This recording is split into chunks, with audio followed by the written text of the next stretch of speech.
sur nos plaines. Amis, entends-tu ces cris sourds du pays qu'on enchaîne? Le Conseil national de transition présente La France libre. Les lundis, mercredis et vendredis, 20h30, 21h30. La France libre. La Constitution et la République n'existent plus. Le Conseil national de transition est la seule autorité publique, légale et légitime représentant la souveraineté nationale du peuple français, en droit français et international. C'est une organisation déclarée à l'ONU. On rappelle, toutes les mesures Covid, y compris les inoculations soi-disant vaccinales, sont des expériences médicales ou scientifiques interdites par le droit international. Il s'agit de crimes contre l'humanité. Toute personne qui vous impose le masque ou vous menace de PV ou de vous licencier pour non-respect d'une mesure Covid commet un crime contre l'humanité. Pour connaître vos droits et les faire valoir, informez-vous. www.conseilnational.fr. Rejoignez gratuitement le CNT sur www.conseilnational.fr.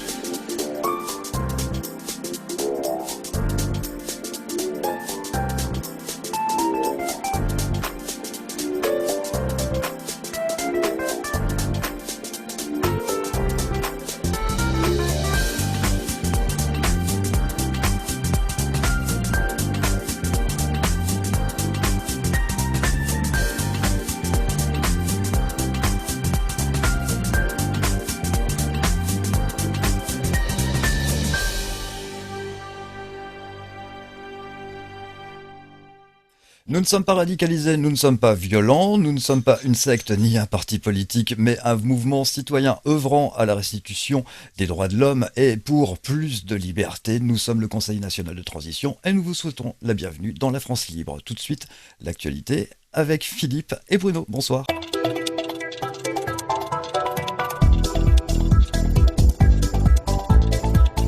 Bonsoir à tous, bonsoir Sylvain, bonsoir Philippe. Bon, écoutez, moi j'ai toujours une bonne nouvelle, parce que c'est normal de la répéter. Pour ceux qui ne le savent encore pas, c'est que Éric Fiorile, notre fondateur, a été libéré.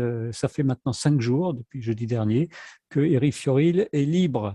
Alors évidemment, donc après ces 7 mois de galère qu'il a subi et qu'il a vécu, je suppose qu'il doit être très fatigué moralement et on lui laisse se reposer. Et il doit reprendre des forces pour nous revenir en pleine forme et pouvoir rejoindre le CNT enfin, comme on l'attend depuis si longtemps. Voilà donc ce que je voulais dire pour commencer. Et puis aussi, je vais revenir sur les manifs de samedi. On constate que le peuple se réveille de plus en plus, que c'est dans ces manifestations, il y a aussi des gens vaccinés qui refusent les atteintes à la liberté et que chaque samedi, le nombre de personnes augmente. Officiellement, soi-disant 204 990, ça va être difficile de comprendre comment l'État a pu calculer qu'il y avait 90 personnes et pas 80. Donc ça me fait toujours sourire quand je vois ces chiffres précis. En réalité, ce sont des chiffres qui doivent être à peu près 10 fois inférieurs à la réalité. Et ce qui me plaît beaucoup et ce qui, je pense, va plaire beaucoup à tous les membres du CNT, c'est que on a vu beaucoup de drapeaux blancs. Donc, comme on avait conseillé à tout le monde de le faire, on a vu beaucoup de drapeaux blancs dans les manifs et même avec des colombes comme celles qu'on a au CNT.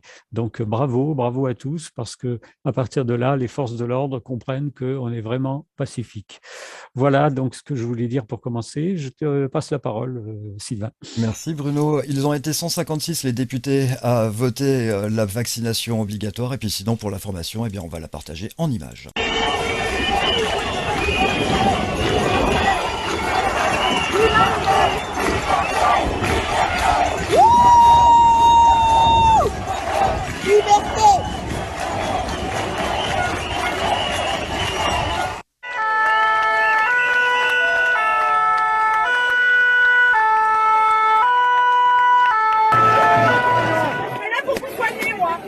Parce que j'ai signé pour ça. Vous n'avez pas signé pour me frapper, monsieur. Vous n'avez pas signé pour me frapper, monsieur. C'est des soignants, doucement, s'il vous plaît, pas des soignants. Vous allez Restez humains. Restez humains. Vous avez un cœur, vous avez des familles. On est là pour vous soigner, pour les soigner. On va pas vous frapper, nous. Vous savez, ça vous concerne, vous aussi. Nous achèterons sans ça. Nous allons voyager sans ça. Nous ferons tout sans ça. Au nom de la liberté de choix, au nom de la liberté de circulation, nous allons mettre fin aux caprices d'Emmanuel Macron. Et nous terminons avec des images du Brésil où la tempête et le mauvais temps se déchaînent. Voilà, pour l'actualité. Les images du Brésil en particulier nous surprennent, puisqu'on n'est pas habitué de voir la neige dans un pays comme le Brésil. On a l'impression qu'il y a quelque chose de l'ordre du surnaturel, ou peut-être du divin pour certains, je ne sais pas, mais quelque chose est en train de se passer, qui est en train de nous renverser tous les uns les autres. Bref, on est au début du mois d'août, on est en France, c'est la période de vacances, et moi, personnellement, je n'ai jamais vu de ma vie des manifestations au mois d'août dans les rues, un samedi, en France. C'était quelque chose de totalement banni, totalement impossible. Et puis maintenant, on s'aperçoit que c'est la réalité. Pourquoi? Tout simplement parce que une contrainte chasse l'autre, une coercition chasse l'autre, et on est de plus en plus sous une tyrannie qui devient de plus en plus, logiquement, insupportable. Je voudrais juste, une fois n'est pas coutume, lire un texte sur lequel je suis tombé grâce à notre réseau, qui est très fort sur le CNT. On a un réseau de personnes nombreuses, évidemment, qui nous envoient souvent des textes, alors que je n'ai pas toujours le temps de lire, j'en suis navré, parce que certains sont très intéressants, d'autres un peu moins, et d'autres je connais, voilà, etc. Et puis je suis tombé sur un texte d'une personne qui est un agrégé de philosophie, je vais essayer de prononcer son nom correctement, qui est monsieur Reza Mogdadassi, agrégé de philosophie, qui dit la chose suivante. Pardonnez-moi d'avoir des doutes sur la sûreté de ce que vous appelez en cœur des vaccins. Je devrais en effet faire aveuglément confiance à la télé et aux autorités. Je devrais faire confiance aux études fournies par les laboratoires pharmaceutiques, même s'ils ont été condamnés ces dernières années à des milliards de dollars d'amende, notamment pour fraude scientifique. Pardonnez-moi mon égarement et mon effort pour comprendre la justification scientifique des mesures qui sont prises. Pardonnez-moi de chercher à évaluer la proportionnalité des mesures prises par rapport aux risques encourus. Pardonnez-moi de confondre le discours des scientifiques, lourd de liens et de conflits d'intérêts, avec ceux qui n'en ont pas. Pardonnez-moi de chercher à évaluer la proportionnalité des mesures prises par rapport aux risques encourus.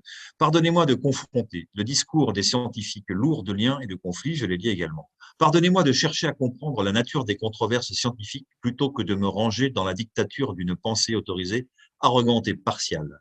Pardonnez-moi de ne pas vouloir être le cobaye d'injections expérimentales en cours d'essais cliniques.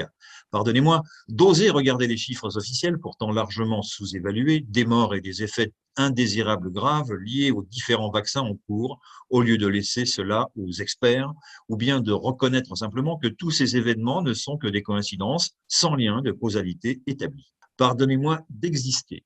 Vous avez raison, je ne suis qu'un insolent. Après tout, nous sommes dans l'urgence et nous n'avons pas le temps de s'encombrer de la réflexion et de la morale. Ne brisons pas l'unité du troupeau et laissons-nous guider par les experts honnêtes et fiables qui nous gouvernent. L'important, ce n'est pas la vérité, ce n'est même pas la réalité, c'est d'être unis dans la guerre contre le virus. Vous avez raison, le plus grand danger, ce sont les complotistes, c'est-à-dire tous ceux qui osent remettre en cause l'intégrité des autorités politiques et scientifiques ou des médias de masse. Ces vilains conspirationnistes vont semer les germes du doute et de la division. Ils risquent, par leur imprudence, de pousser les gens à réfléchir. Merci aux médias dominants, neutres et indépendants, de faire un travail si important de réinformation des masses incultes dont je fais partie. Merci bien évidemment aussi à toute l'équipe dirigeante de faire de son mieux pour notre bien. C'est pour notre bien. Oui, c'est pour notre bien en effet que les autorités ont continué depuis 1 an et demi à supprimer des lits à l'hôpital.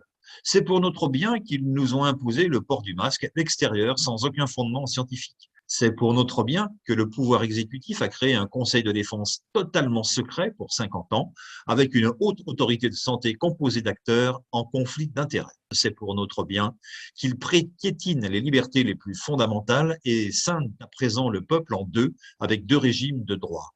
C'est pour notre bien qu'ils ont méprisé tout le travail de l'IHU Méditerranée, le lieu le plus à la pointe de la recherche en France en infectiologie et dont les résultats ont été bien meilleurs qu'ailleurs. C'est pour notre bien qu'ils se sont associés avec les GAFAM pour censurer les lanceurs d'alerte sur YouTube, sur Twitter, sur Facebook. C'est pour notre bien qu'ils acceptent de décharger les industries pharmaceutiques de toute responsabilité juridique et qu'ils nous font signer une déclaration de consentement. C'est pour notre bien qu'il a été décidé de créer une scission en France entre les vaccinés et les non-vaccinés. Pardonnez-moi de finir par me méfier de ceux qui veulent mon bien.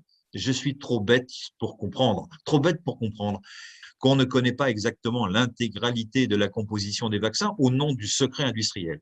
Mais qu'on peut pourtant affirmer qu'il n'y a pas de problème, que nous faisons partie des pays au monde qui ont le plus de morts par million d'habitants, mais que nous sommes pourtant les meilleurs et que nous pouvons continuer à nous fier à la même équipe scientifico-politique, que les pays les plus vaccinés sont ceux qui sont les plus touchés par les nouveaux variants, mais que c'est parce que nous ne nous sommes pas suffisamment fait vacciner, que si les vaccinés tombent malades, c'est à cause des non-vaccinés, que l'État est surendetté et n'a pas d'argent, mais qu'il peut débloquer des milliards et des milliards pour financer sa politique sanitaire. Que les tests et les vaccins sont gratuits, mais que ce sont les contribuables qui vont devoir les payer. Oui, je suis trop bête pour comprendre tout cela. Je dois avoir l'esprit tellement confus que tout semble s'inverser dans ma tête. Je dois apprendre, grâce à vous, à remettre les choses dans le bon ordre. Inversion. Je dois en effet comprendre que la liberté, c'est de se soumettre au pass sanitaire. L'immunité artificielle est meilleure que l'immunité naturelle. Si les gens vaccinés tombent malades ou développent des formes graves, c'est la preuve que le vaccin marche. Si le vaccin fonctionne moins bien contre un nouveau variant, c'est qu'il faut reprendre une dose du même vaccin. Toute personne testée positive à un test PCR est une personne malade. Toute personne en bonne santé est un malade qui s'ignore et dont il faut se méfier. Je suis désolé, je suis un peu lent et il va falloir me répéter souvent tout cela pour réussir à l'intégrer. Heureusement que les journalistes sont là pour faire preuve de pédagogie et de persuasion. Merci à tous, à vous, tous les gens raisonnables et très intelligents, de veiller sur nous. Merci de nous dispenser de penser. Très joli texte. Bravo. Oui, important. Important. Donc, évidemment, là, on parle de faux problèmes, de mensonges, de narration. Alors, le mot narration a pris une connotation quasiment péjorative désormais. Avant, une narration, c'est quand on racontait une histoire. Aujourd'hui, une narration, c'est quand on raconte des histoires. Je ne sais pas si vous sentez bien la nuance en français. Entre raconter une histoire et raconter des histoires. D'ailleurs, il y avait une interview une célèbre interview d'une personne qui appartenait à la banque Rothschild et qui parlait, très gentiment d'ailleurs, de M. Macron à l'époque. Il n'était pas président, pas encore. Et il disait qu'il avait un certain talent pour raconter des choses intéressantes qui étaient pour les clients. Et on sentait que le mot histoire n'était pas sorti de sa bouche, mais c'était ça qu'il voulait dire. Donc, on est dans une narration, c'est la façon de raconter des histoires. Et on nous en raconte, évidemment. Donc, il y a des personnes qui croient, parce que tout simplement, ils ont la confiance dans le gouvernement. Pendant assez suffisamment longtemps, je dirais que les peuples, surtout les peuples des dites démocraties et des républiques, comme la France, ont été amenés à faire confiance à leurs dirigeants. Alors, pas toujours pour leur bonheur, hein, ils se sont pris 2 guerres mondiales, une épidémie à la sortie de la première, une vraie épidémie celle-ci, hein. Ils ont eu quelques petits malheurs, du chômage, de la pauvreté, mais bon, néanmoins, la République faisait qu'on avait le sentiment d'être gouverné au mieux par des gens qui nous représentaient et qui représentaient notamment nos intérêts à nous, gens de peu, les petites gens, comme on dit, hein, les gens d'en bas. Et aujourd'hui, on s'aperçoit que ce contrat moral, il est rompu. Alors, est-ce à dire qu'avant, on ne mentait jamais et qu'aujourd'hui, on ment tout le temps? À titre personnel, j'ai tendance à penser qu'il y a 2 phénomènes. Il y a le premier, qui est celui de l'information, c'est-à-dire, est-ce que nous étions informés autrefois pour faire le distinguo entre la vérité et ce qu'on nous expliquait? Mais la réponse, à mon avis, est non. On n'avait pas tous les éléments pour faire cette distinction. Et puis aujourd'hui, je dirais que la deuxième raison, c'est qu'aujourd'hui, il y a une possibilité, bien évidemment, d'aller à l'information via l'Internet, ça, on ne va pas le redire, on le redit. Mais surtout, on a aussi le sentiment d'une accélération de certains phénomènes. C'est-à-dire qu'aujourd'hui, quand on veut nous mettre dans un entonnoir et qu'on veut mettre tout le monde dans l'obligation vaccinale ou dans l'obligation de faire quoi que ce soit, je suis désolé, mais moi, mon cerveau reptilien, si ça existe, me dit qu'il y a un danger. Il y a des clochettes qui tintent dans ma tête, à moi et à beaucoup d'autres personnes. Et c'est de ça que nous sommes en train de parler. C'est que nous disent nos clochettes, que nous dit notre cœur, que nous dit notre instinct, que nous dit notre race, que nous dit tout ça. Et ça, c'est des choses que nous ne contrôlons pas forcément. Il y a plusieurs façons de réagir face à un événement, face à un constat. Il y a, bah tiens, la conclusion c'est ça, un autre va dire non, la conclusion c'est ça. Et des conclusions totalement diamétralement opposées. Bah, les êtres humains, c'est ça, ils sont composés de cette différenciation, de cette variété de pensée. Et la variété de pensée, à mon avis, c'est pour l'instant, aujourd'hui, leur principal trésor. Et quand ce monsieur, dont je viens de lire le texte, dit que merci de nous dispenser de penser, évidemment qu'il y a de l'ironie derrière cette phrase, car si l'être humain qui est composé, qui a la capacité à penser, se trouve dispensé de penser, ça devient gravissime. Or, aujourd'hui, c'est ce vers quoi on est dirigé. C'est-à-dire qu'on est dispensé de penser parce qu'on continue de faire confiance à nos dirigeants et qu'on a sûrement tort quelque part. On a sûrement tort car les mensonges sont à tous les coins de rue, sont à tous les virages, sont à toutes les virgules des textes, etc., etc., etc. Donc, on a au sein du CNT la volonté, oui, tout à fait, la volonté, l'envie en tout cas de débusquer bien sûr les mensonges, puisque nous sommes dans une logique de vérité, puisque nous sommes dans une logique d'authenticité également. C'est-à-dire qu'une personne qui me parle, j'ai le sentiment qu'elle va me dire la vérité, ou alors j'ai le sentiment qu'elle va me mentir. Mais si elle me ment, je la mets de côté, je lui parle plus, je la mets dans un coin, et en plus je la tague, je dis ouais, ce monsieur ou cette dame, c'est un gros menteur, quoi. Donc il faut pas l'écouter, quoi. Pas lui, pas elle. Mais la plupart du temps, des êtres humains normalement constitués, quand ils se parlent, sont dans l'authenticité, tout simplement parce que si ça n'est pas le cas, eh ben on peut rien faire de sérieux si on passe son temps à se mentir les uns les autres. On tombe dans un monde qui n'avance plus. On tombe dans un monde qui devient un enfer. Et le mensonge est un des éléments moteurs pour créer des conditions infernales relationnelles entre les êtres humains, et en particulier entre les gouvernants et les gouvernés. Voilà. Quand on résistait pendant la guerre mondiale en 44-45, on entendait chanter le chant des partisans, on savait où était la ligne de fracture. On savait qu'il y avait ceux qui avaient les uniformes vert de gris et puis ceux qui avaient les bérets sur la tête, qui s'appelaient des FFI, les résistants, quel que soit le nom que vous leur donniez. Et ces gens avaient pour mission de se tirer dessus et de se tuer. Parce que l'enjeu, c'était la vie et la mort, certes, d'êtres humains, mais en plus, derrière, la vie et la mort d'une civilisation. La vie et la mort, je dirais, d'une culture, tout simplement. Hein, sinon, comme dit le chanteur, si les Américains n'étaient pas venus, on serait encore en train de parler allemand, vous et moi, hein, probablement. Je n'ai rien contre les Allemands et la culture allemande, mais c'est pas la mienne. Donc voilà. Donc, on a su, à un moment donné, récupérer nos biens. Et quand j'entends M. Macron nous expliquer qu'il ne sait pas ce que c'est que la culture française, là, je réagis. Je me dis, il y a un souci. Est-ce qu'on est vraiment dans la vérité? C'est-à-dire que, est-ce que ce monsieur m'explique en tant que mon président que le pays qu'il est censé représenter, en l'occurrence la France, n'a pas de culture française ou qu'il ne sait pas de son point de vue ce que ça veut dire? Soit il est en train de faire de la philosophie de très haut niveau, et là, il faudra lui envoyer le monsieur dont je viens de lire le texte, qui a l'air d'avoir aussi un assez haut niveau, mais soit il est en train d'essayer de nous faire passer un message pour dire, les gars, il va falloir vous habituer. Hein. À partir de demain, la France, on saura plus très bien ce que c'est. Vous mangerez tous la même chose, vous ferez tous la même chose, vous parlerez tous la même langue, vous serez habillés pareil, et puis accessoirement, vous gagnerez tous la même chose, et ça sera unifié. Donc, on va rentrer dans une sorte de relation communisante, hein. Je ne dis pas communiste, hein, je dis communisante, où tout le monde saura exactement ce qu'il va manger, ce qu'il va faire, etc., et ne pourra le faire qu'avec l'autorisation d'un gouvernement.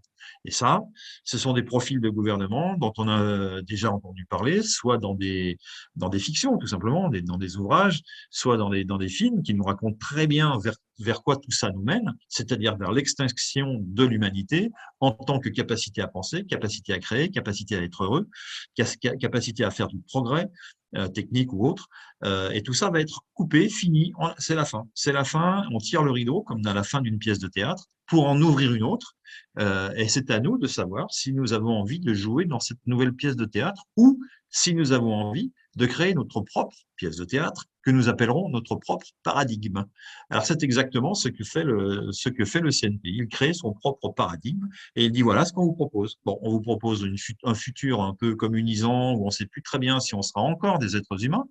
On ne sait plus très bien, suite à la vaccination qu'on est en train de nous prévoir, si notre ADN va être modifié. Et ce faisant, s'il est modifié, on ne sera plus des êtres humains, on sera comme des animaux. Pourquoi pas breveter? Et pourquoi pas la propriété d'eux? Et pourquoi pas nous retirer les droits de l'homme puisque nous ne serons plus des hommes? Ah, est-ce qu'on a réfléchi à ça? c'est peut-être le moment d'y penser. Donc cette articulation-là, elle est anxiogène, évidemment, elle ne fait pas envie quand on la présente comme je viens de la présenter. Et donc l'idée, c'est de dire, non, on va faire autre chose, on va faire un autre paradigme, voilà ce que nous proposons. Et on propose quoi? Tout simplement de faire des choses, d'établir des relations dites politiques, c'est-à-dire le vivre ensemble, puisque nous sommes des êtres humains qui vivons ensemble, pas en troupeau, mais en tribu, puis en pays, puis en communauté de plus ou moins grande taille, avec une communauté qu'on appelle une nation qui parle la même langue et qui veut vivre dans le même projet politique. Voilà.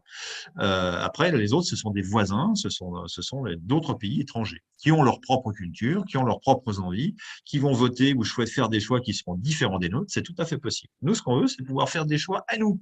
Or, aujourd'hui, on nous propose de faire des choix qui ne soient pas les nôtres. On nous propose de ne pas faire de choix, on nous propose juste l'entonnoir, aujourd'hui, de plus en plus prenant, c'est-à-dire le confinement, c'est-à-dire l'obligation vaccinale, c'est-à-dire port du masque, toutes ces choses-là, dont on ne voit pas la fin, dont on nous a dit que c'était passager, et dont on commence à nous dire, finalement, il va falloir s'y habituer toute la vie. Hein. Et les enfants, dès l'âge de 2 ans, ils sortent de la maternité, hop, le masque. Bien sûr, c'est normal, l'humanité est faite pour respirer avec un masque sur la figure, c'est bien connu. Hein. Donc, évidemment, ça, si on n'en veut pas, il va falloir réagir.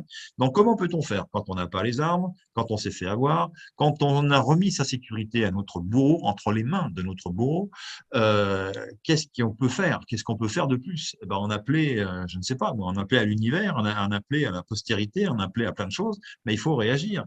Et comme on n'a pas les moyens physiques de réagir, comme on n'a pas les moyens, voilà, on n'a pas d'armes, évidemment. En revanche, nous avons ce qu'on appelle le droit et des lois. Alors, les lois de quoi? Les lois de notre pays, déjà dans un premier temps. Et puis des lois qui sont plus ou moins locales, plus ou moins dans un pays. Et puis certaines, alors attendez, certaines sont universelles. Ah oui, lesquelles? La Déclaration des droits de l'homme et du citoyen, c'est universel, ça. Oui, ça a été créé par les Français et ça a été très légèrement modifié, mais très peu, lorsque ça a basculé du côté de l'ONU en 1948. L'ONU a créé la Déclaration des droits de l'homme et universelle, tout simplement. Et ces lois-là, elles sont largement inspirées des philosophes que nous avions en France au XVIIIe siècle, et voilà, et qui nous ont délivré des messages. Et ces lois, elles disent surtout ne sortez pas de ces textes-là, car si vous, peuple, vous en sortez, vous périrez. Là, je suis en train de paraphraser. Je suis en train de paraphraser un poète. Mais si on sort de ces lignes-là, on périra, c'est sûr. Donc, on est en train d'en sortir. On est en train de gommer, comme avec une gomme, la déclaration, la DDHC, la Déclaration des droits de l'homme et du citoyen. On est en train d'enlever, retoquer tel mot, changer tel mot. Non, c'est pas comme ça. Hein. Ils sont en train de changer le sens des mots. C'est ce que disait le texte que je viens de vous lire. C'est-à-dire qu'une pandémie, ce n'est plus aujourd'hui ce que c'était il y a 4 ans en arrière. Une pandémie, c'est autre chose. Non, c'est plus quand les gens tombent dans la rue parce qu'ils sont malades, gravement à cause d'un virus ou de toute autre chose, et que c'est l'ensemble de la population qui tombe comme des mouches. Ça, c'est une pandémie, ça. On n'a pas vu de pandémie, mais c'est devenu une pandémie dès lors qu'il y a 2 morts. Voilà. Donc, on a changé le sens des mots pour pouvoir faire en sorte que les personnes qui sont guidées dans les directions qui sont prises par ces messieurs d'en haut, elles n'aient pas l'impression de s'être fait avoir. Et quand elles posent une question, on leur explique « Ah mais non, mais attends, mais tu sais pas, mais la pandémie, c'est plus comme ça, c'est comme ça. » Ah bon, mais depuis quand? Ça vient de changer, hein, c'est nouveau, ça vient de sortir. Mais c'est nouveau où? C'est au journal officiel? Ou quoi? Au journal officiel, je connais pas. Par contre, la télévision, oui, bien sûr. Ah mais c'est à la télévision que ça se passe. Bien sûr, dès lors que le président il parle dans le poste, ça vaut loi et c'est exécutable le lendemain. Ah bon? Alors la politique et les règles politiques se font par une personne au travers d'un poste de télé. Oui, bien sûr, bien sûr. C'est comme ça que beaucoup de nos concitoyens voient désormais les choses, parce que c'est comme ça qu'on les leur fait voir. Donc, si nous, au sein du CNT, nous ne savons pas réagir, nous ne savons pas montrer le passé, nous ne savons pas montrer ce qui se passe en ce moment, et nous ne savons pas en tirer les conclusions pour le futur, on perd son temps. Par contre, je pense qu'on a une œuvre utile à faire en justement connaissant le passé, sachant quels étaient les plans d'un certain nombre de personnes pour le présent que nous vivons maintenant, le présent d'aujourd'hui. Hein, je parle des pandémies, et je dis qu'il y a des années en arrière, ces histoires de pandémie avaient déjà été mises en avant, avaient déjà été écrites, avaient déjà été planifiées. On a cité un certain nombre d'auteurs autour de tout ça, on ne va pas y revenir. Et aujourd'hui, rentrer dans les détails, c'est peut-être pas la bonne solution. Donc, tu as raison, Philippe, exactement. Et un principe en philosophie, hein, on dit toujours qu'il faut regarder d'où l'on vient pour savoir où l'on va.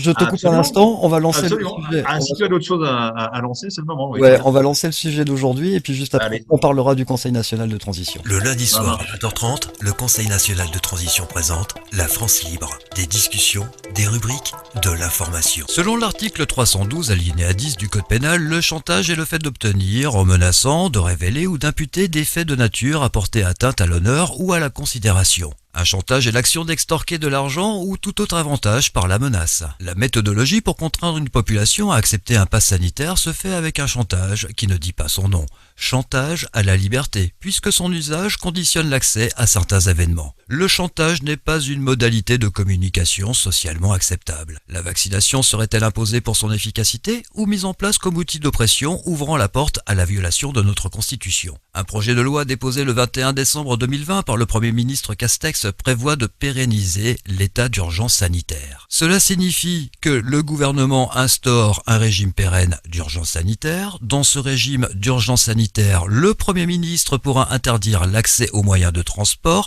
l'accès à certains lieux, l'exercice de certaines activités. Par déduction, cela signifie que tout citoyen français qui refuse de faire un test ou de se faire vacciner verra ses droits fondamentaux bafoués.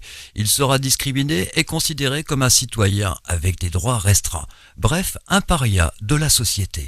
Le sujet de ce lundi 2 juillet, chantage sanitaire, menace étatique. Tu vois que tu étais pratiquement dedans, hein, dans le sujet dès le départ, Philippe. Alors, merci Parti Sylvain, un peu merci. fort, un peu loin. Je laisse la parole à Bruno Attoro. Merci Philippe, merci Sylvain.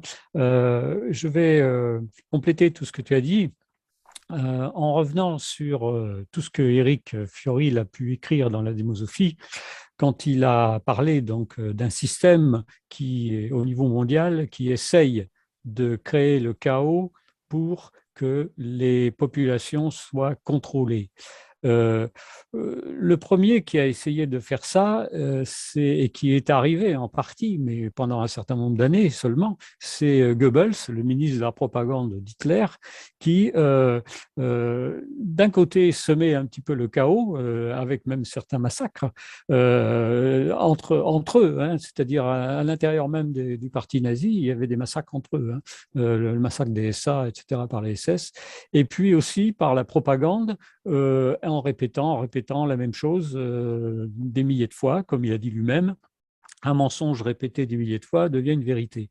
Donc, ces méthodes-là ont été utilisées par les nazis, mais elles ont été utilisées aussi par la CIA, elles ont été utilisées par un certain nombre de pays, notamment les dictatures, pour se maintenir au pouvoir. Et tout ça, ça a conduit à ce qu'on appelle maintenant l'ingénierie sociale, dont Éric a parlé aussi dans la démosophie, qui est tout un système technique qui permet de contrôler les populations. Il y a même des cours qui sont donnés à l'ENA, qui étaient donnés à l'ENA, parce que maintenant l'ENA apparemment va disparaître, mais bon, des cours qui étaient donnés à l'ENA sur comment contrôler les masses, comment contrôler les populations. Et en fait, on se sert toujours dans ce genre de méthode de fausses informations qu'on fait passer pour vraies grâce aux médias, grâce aux moyens de communication, et qu'on répète, comme les publicités à la télévision, qu'on répète sans arrêt pour que ça vienne se graver, se marteler dans la tête des gens. Et donc, à partir de là, eh bien, on va contrôler les gens et on va leur faire subir, justement, comme tu disais, un chantage qui sera accepté par la majorité de la population parce que les gens sont endormis. Et le premier problème qui existe actuellement et qui doit permettre aux gens d'avoir la puce à l'oreille, c'est le fait que la politique se mêle de médecine. La politique se mêle de médecine. Or, la médecine n'est pas une science exacte. Dans la médecine, il y a des incertitudes. Donc, on ne peut pas affirmer des choses en médecine. Il faut du recul. Il faut des fois des années et des années pour avoir une certitude. Et en général, on n'a pas vraiment de certitude parce que chaque individu est différent. Chaque individu réagit différemment à quelque chose, à un médicament, une injection particulière ou un traitement n'aura pas du tout les mêmes effets selon les personnes. Donc, on ne peut pas se permettre, quand on est un politicien, d'affirmer des choses au nom de la médecine. D'autant plus quand il existe, soi-disant, un conseil scientifique qui est composé que de personnes qui ont des conflits d'intérêts avec les laboratoires pharmaceutiques. Même chose pour un conseil de défense dont on ne connaît pas les membres et dont on ne connaît jamais les résultats des conversations. Donc, en fait, on est dans un système où on fait croire que la médecine est une science exacte alors que c'est faux, et on va essayer de faire avaler des couleuvres à la population. Et ça, c'est quelque chose qui est maintenant, qui non seulement est inacceptable, mais que maintenant la population découvre de plus en plus. Les gens se réveillent, les gens se rendent compte. Il suffit de voir justement les manifestations qu'il y a eu ces jours-ci. Et là, nous, au niveau du CNT, on intervient d'une manière où on a un programme dans lequel il y est absolument dit et redit que tout se fera d'une manière claire, visible, télévisée, information directe en temps réel de la population. On n'aura pas de conflit d'intérêts. Les experts qui travailleront au niveau du CNT seront libres de toute corruption et de tout conflit d'intérêts. Et ça, c'est très important parce qu'en fait, certains peuvent nous reprocher de parler des fois un peu trop souvent de tous les défauts de la République, mais en fait, il faut bien en parler pour montrer la différence qu'il peut y avoir entre un système qui ment et qui triche depuis bientôt 200 ans et un système qui est proposé au départ par Éric Fiorile et donc par tous les membres du CNT, qui est un système où la transparence sera totale et où le peuple aura vraiment les rênes du pouvoir. À partir du moment où le peuple aura ses rênes du pouvoir, il y aura donc un autocontrôle qui se fera, notamment par la Cour suprême du peuple souverain, qui contrôlera ce que feront les commissions qui vont gouverner le pays. Et en même temps, on aura donc une transparence totale au niveau des membres de ces commissions, parce qu'ils sont simplement tirés au sort parmi des volontaires au niveau du peuple. Au niveau du peuple, quel que soit le niveau social de la personne qui composera ces commissions. Alors qu'actuellement, on a la plupart du temps des gens qui sont élus, mais élus à partir de listes qui ont été déjà préparées, de gens qui sont déjà pratiquement tous des politiciens, mais professionnels. Ils n'ont pas, et la plupart du temps, ils font ça depuis des années et ils n'ont pas tellement d'activités à côté. Et donc, on a des gens qui sont coupés du monde, on a des gens qui sont coupés du reste de la population. Donc là, il faut absolument que les choses changent et c'est ce que nous, on peut proposer au niveau du CNT dans notre programme qui maintenant est parfaitement construit, parfaitement terminé, parfaitement élaboré et qui reprend exactement toutes les bases dont Éric Fiorile a parlé dans son livre La démosophie, qui a été réédité donc au mois de décembre 2020. Voilà ce que je voulais dire pour rajouter à ce que tu as dit, Philippe. Oui, merci pour ce complément. Alors, on peut enchaîner sur l'enchaînement, parce qu'il y a tellement de choses à dire partant du CNT. Tu as parlé, en l'occurrence, le sujet, c'est comment peut-on se garantir, dans une gouvernance quelle qu'elle soit, de l'honnêteté des personnes qui vont gouverner, qu'elles soient des représentants ou des représentés ou des émanants, comme c'est le cas chez nous. Bah oui, c'est une vraie bonne question. Alors après, est-ce qu'on part du principe que les gens qui viennent chez nous, ce sont que des vertueux? Bah, j'aimerais bien pouvoir vous répondre que oui, mais malheureusement, ce sont des êtres humains comme tout le monde, qui sont aujourd'hui formatés avec ce qu'ils ont appris quand ils étaient petits, d'un monde que nous cherchons justement à pointer aujourd'hui comme étant très imparfait et dont nous voulons changer les règles à un moment donné. Donc, il va falloir que nous changions nous-mêmes, nos propres réflexes, nos propres intentions, etc. Donc, on ne peut pas dire que demain, on sera forcément tous des vertueux au sein du CNT, mais il faudrait être très présomptueux pour le croire. En revanche, on met quelques garde-fous quand même. C'est-à-dire que, effectivement, le phénomène de tirage au sort qui surprend, voire même qui gêne un certain nombre de personnes, se révèle très vertueux. C'est-à-dire qu'on a justement, parmi les personnes tirées au sort, ce tirage au sort, comme si allez, on va employer le mot, l'univers venait en aide aux êtres humains, fait que sur la distance, sur la longueur, sur une longueur moyenne, on s'aperçoit qu'on a suffisamment de vertus pour pouvoir faire avancer les choses. Car la nature profonde de l'humain, c'est plutôt d'être gentil, vertueux, et c'est le phénomène société qui le rend plus ou moins ceci, plus ou moins cela, pour aller jusqu'à ce que nous vivons aujourd'hui dans certains domaines, chez certaines élites, donc je ne voudrais pas reciter. Donc voilà, c'est Rousseau qui disait l'homme naît naturellement bon et c'est la société qui le pervertit. Je schématise, mais c'est un peu ce que disait déjà Jean-Jacques Rousseau. Donc je crois qu'il avait mis le doigt sur quelque chose de vrai, en tout cas qui reste vrai aujourd'hui. Et nous disons à peu près la même chose, c'est-à-dire que le fait de tirer au sort va nous envoyer vers des Français dits moyens, alors moyens intellectuellement, moyens moralement, moyens tout ce qu'on veut. Personne n'a jamais, je précise, ressemblé à une moyenne, ça j'en conviens tout à fait, mais il va y avoir de fait une moyenne. Et cette moyenne, elle va être créée par cette variété de personnes. Alors en France, on a en plus la particularité d'être un pays, une nation extrêmement variée. Donc on est vraiment une sorte de laboratoire politique pour l'ensemble du monde, car sur une surface de 556 000 km², si ça n'a pas bougé depuis mon enfance, eh bien, cette France, elle détient pratiquement une sorte de panel international de toutes les idées, toutes les races, tous les individus, et surtout d'Europe, mais pas que d'Europe, d'Afrique, d'Asie, etc.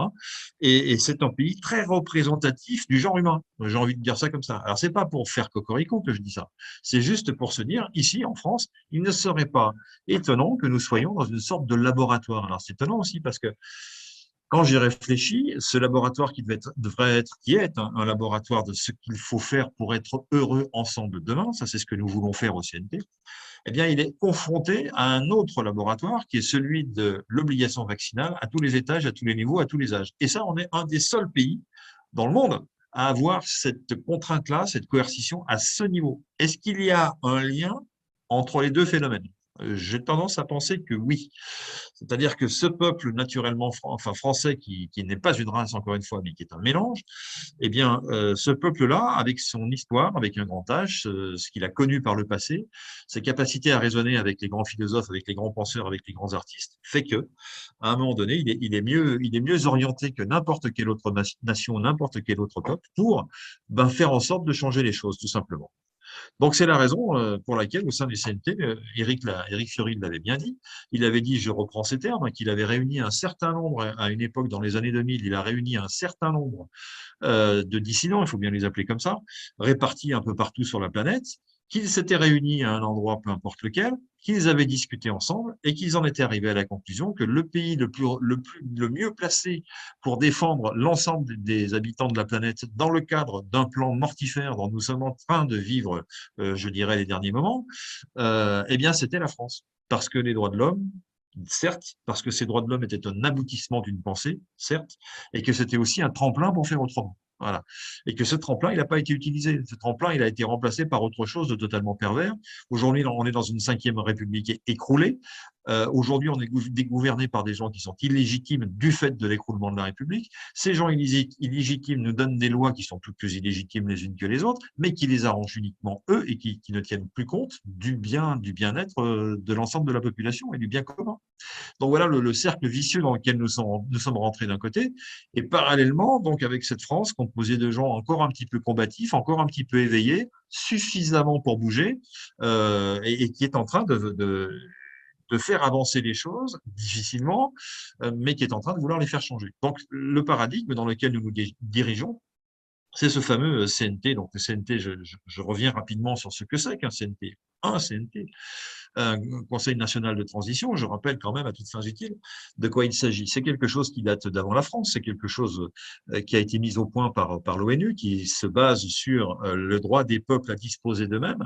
L'ONU avait conclu qu'à partir de ce constat-là, qui datait de 1918, du droit des peuples à disposer d'eux-mêmes, et suite à un certain constat de tyrannie dans certains peuples d'Afrique notamment, a décidé l'ONU donc de mettre au point ce CNT, un CNT qui est une sorte d'appel au secours par une partie, si minime soit-elle, d'une population qui s'estime sous la tyrannie d'un tyran, donc en l'occurrence, et qui demande soit une aide internationale, soit à acter le fait qu'il y a une opposition et que ce CNT devient en quelque sorte la reconnaissance par l'ONU d'une opposition à une tyrannie dans un pays donné. Voilà, au départ, c'est ça.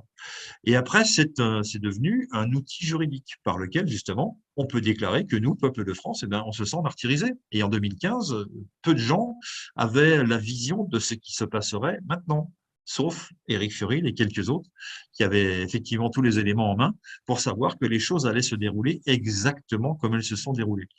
Et c'est pas qu'ils étaient voyants, hein, c'est pas qu'ils étaient devins, c'est qu'ils avaient des informations bonnes sources et que ces informations se sont révélées exactes avec le temps. Voilà. Donc nous aujourd'hui nous sommes à la clé de voûte et aujourd'hui nous avons toutes les informations que nous avait donné Éric Furil et qui a déposé donc ce fameux CNT en 2015. C'est un dépôt, hein, c'est une déclaration.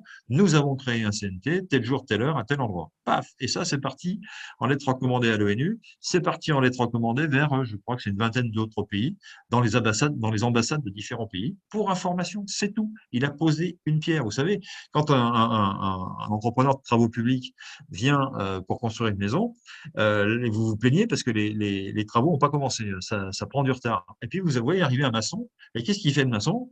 Eh ben, il arrive et il pose la truelle. Boum, à un endroit et il rentre chez lui. Et ça veut dire que les travaux ont commencé. Ben, nous, on a posé la truelle en 2015.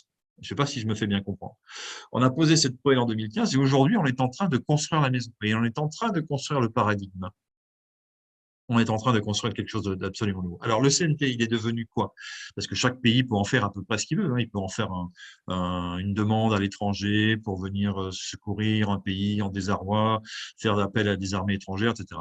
Éric Furil en France, il a pris un contre-pied à tout ça et il a dit non, moi je ne vais pas faire la guerre, hein, ça ne m'intéresse pas. Ce que je veux, c'est changer les choses, mais légalement. Légalement, comment on peut faire? Bon, ben voilà. Il y avait le CNT, effectivement, qui est devenu le CNT grâce à des avocats internationaux et constitutionnels assez bien fournis en la matière et qui lui ont donné cette capacité à faire une sorte de changement dans la légalité. Alors, c'est devenu un changement, pourquoi? Parce qu'il y a eu justement en 2008 l'écroulement de la Constitution. Il y a eu d'autres craquements, si je puis dire, auparavant.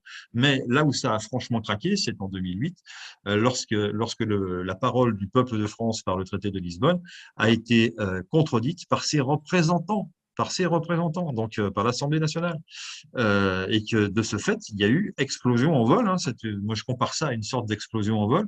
À l'époque, ça avait fait grand bruit, mais finalement, la poussière était retombée et on avait pensé que ça ne se verrait pas, que finalement, les Français n'avaient pas réagi et que ceci, que cela. Sauf qu'aujourd'hui, avec le recul du temps, on s'aperçoit vers quoi ça nous a mené et on s'aperçoit qu'on a eu bien tort de ne pas réagir à ce moment-là. Parce que là, on a été prisonnier, là, on a manqué de réaction en tant que peuple, et ses représentants, et les magistrats, qui normalement auraient dû faire jouer leur indépendance par rapport à l'exécutif, et qui ne l'ont pas fait jouer. Pourquoi, comment? Il y a sûrement des questions à poser, il y a sûrement des réponses à obtenir en creusant, mais là n'est pas le sujet. Donc, toujours est-il qu'on s'est retrouvé avec une constitution et une république attachée à la constitution, qui n'était plus, tout simplement, en ordre de marche, qui était cassée par terre, patraque, cassée, il n'y a plus. Donc, à partir de là, c'est un constat purement juridique. Hein, c'est pas moi qui invente les choses. Et à partir de là, il a fallu faire société. Alors, qu'est-ce qui s'est passé? Eh bien, on a empilé toute une série de décisions toutes plus illégitimes et illégales les unes que les autres, en se regardant tous, en se disant qu'est-ce qu'on fait? On le fait, on le fait pas, on y va pas. Et plus on nous retirait des avantages, plus on nous retirait de la liberté, et mieux ça se passait. Donc, je me mets à la place des personnes qui ont vu ça. Elles se sont dit, ça y est, l'affaire est dans le sac, on va pouvoir enfin développer, accélérer cette dernière partie du plan qui consiste à inféodier tout le monde, à transformer tous les êtres humains en demi-humains, voire en plus d'humains du tout, à diminuer la population mondiale telle que c'est écrit dans le marbre sur des pierres qui font 7 mètres de haut depuis les années 70 et que personne n'a jugé bon d'enlever. Donc, il y a forcément des symboles forts dans ces monuments-là et dans ces projets qui ont été affichés de longue date.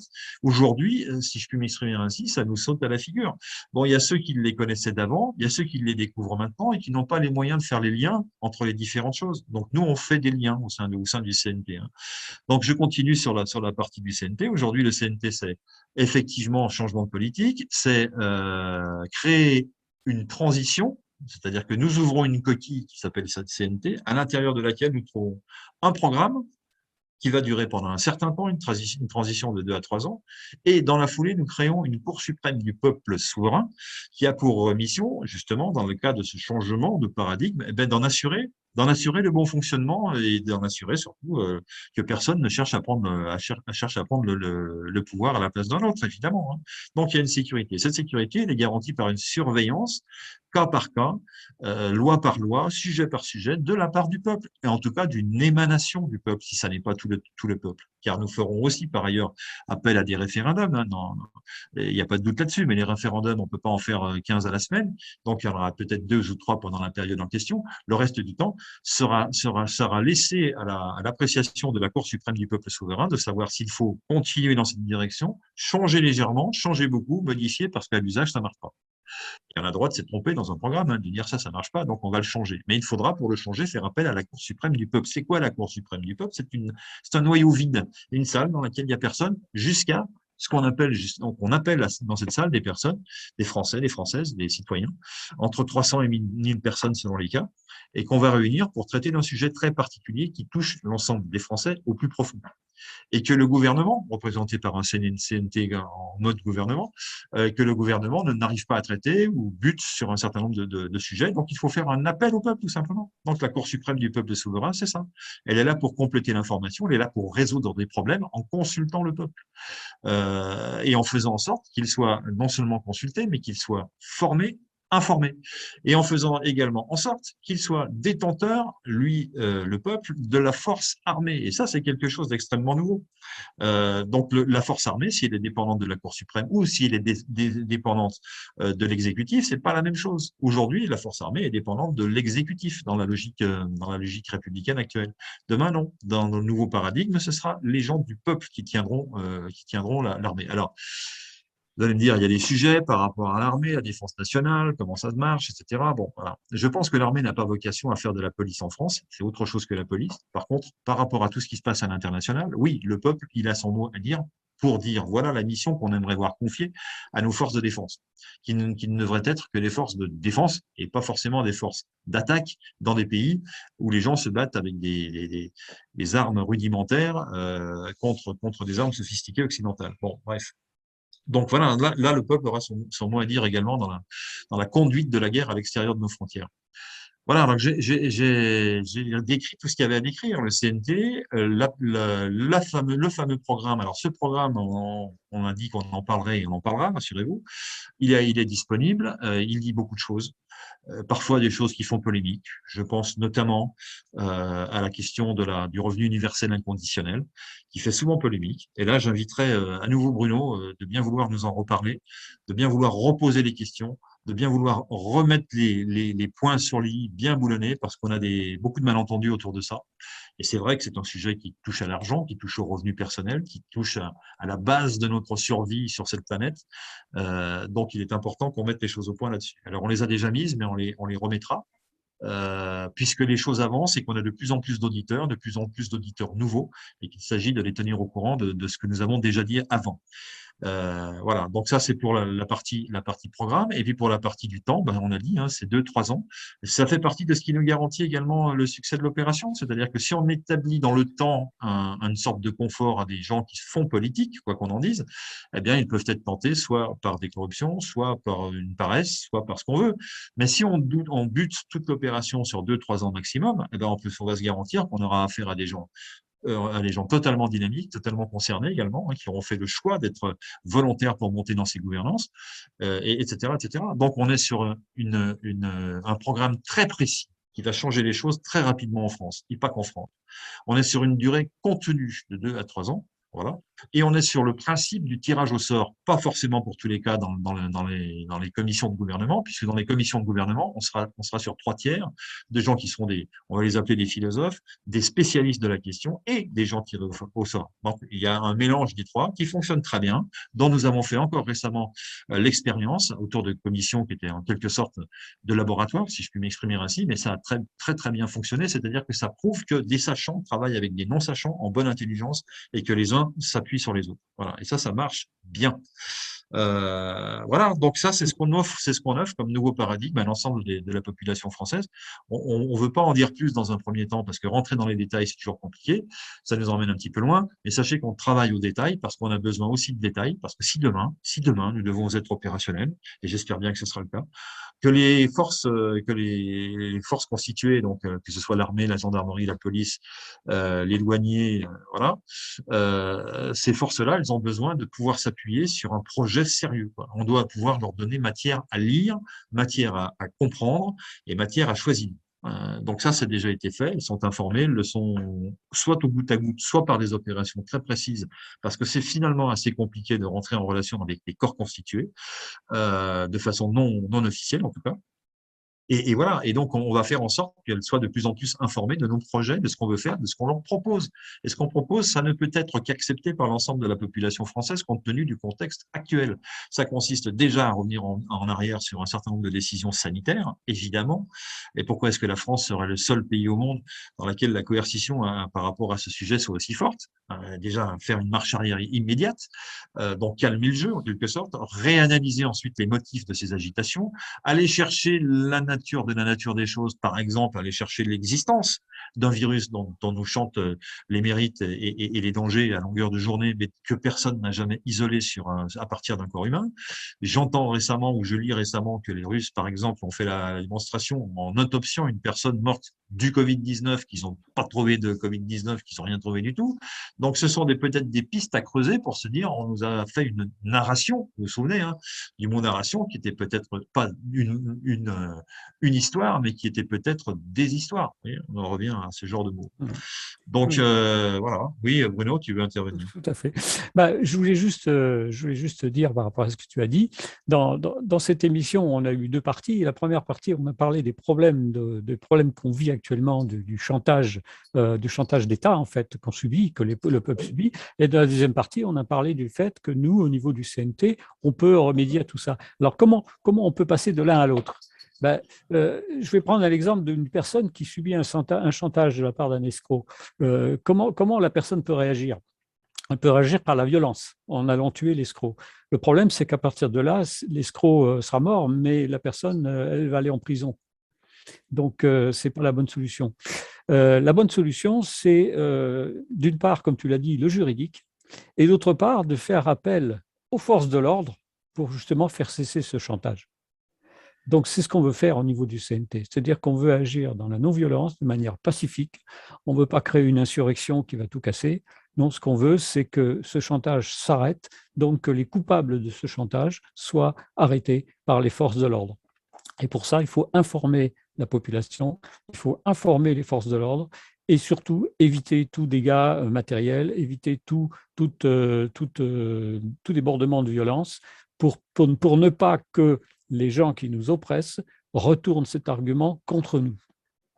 Il faut agir d'une manière juridique, respecter les lois des lois, je parle effectivement de la Déclaration des droits de l'homme et des lois qui font la base de la vie en société, qui ont été bafouées depuis des années maintenant.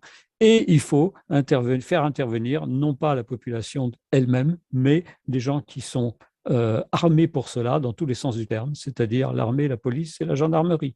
Et c'est eux qui doivent rétablir la liberté et protéger le peuple comme ils auraient toujours dû le faire. Voilà. Absolument. Et donc, le mariage entre cette mobilisation des corps constitués, car c'en est une, et ça sera une mobilisation quand elle arrivera, et le CNT, c'est naturel. Nous, on leur offre un écran dans lequel ils auront toute légalité, toute légitimité. Voilà ce qu'a à offrir le CNT. Alors, nous ne sommes pas, comme nous le disons souvent, ni un parti politique, ni une secte, ni quoi que ce soit de cette nature-là. Nous sommes cet écran, enfin, nous représentons, nous mettons en avant cet écran que nous rendons opérationnel au travers d'un certain nombre d'articulations entre différents organismes fonctionnels, tout simplement, hein, notamment sur le pouvoir, sur ce que c'est que l'exécutif, ce que c'est que le législatif, ce que c'est que la magistrature, que devient la magistrature. C'est un sujet qu'on a peu traité, mais sur lequel on peut rapidement revenir. C'est-à-dire que les Français, ils aspirent aujourd'hui, au milieu de nombreuses choses, ils aspirent à la justice, mais la justice avec un grand J, qui soit juste avec un autre grand J. J'espère que je me fais bien comprendre. Et donc voilà, et on va remplacer les cours d'appel par des cours dites légitimes, qui seront donc des cours constitués non pas par des juges professionnels, mais par des pairs de celui ou celle qui est justiciable. Donc ça va changer la donne au niveau de la justice, justement. Donc ça va changer aussi la donne au niveau de la formation des juges, bien évidemment. Et il y aura un changement de paradigme. Ça arrive aussi par ce bout-là, par le bout de la justice. Donc voilà, donc tout ça a été pensé, a été vu, a été écrit dans le programme du CNT.